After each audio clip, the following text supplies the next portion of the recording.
Bulgarian President Rumen Radev has rejected Prime Minister-designate Gorica Goncharova-Kozareva's proposal for a new caretaker cabinet.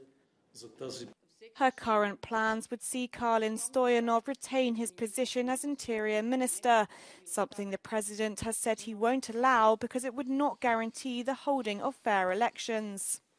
Ситуация, аз обявявам и тук пред медиите, че няма да подпиша указ за назначаване на така предложеното ми правителство и съответно вашият ангажимент по съставянето на такова приключи. The current caretaker government of Dimitar Glavchev will now remain in power until the parliament presents a new short list of potential prime ministers. President Radev's decision has set a precedent in Bulgaria, but constitutionalists are divided on whether the issue is constitutional or political.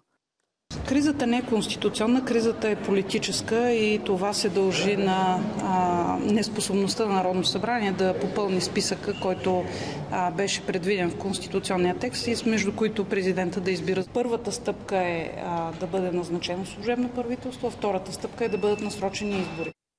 Kisilova says the date for the next elections could be around the month of December.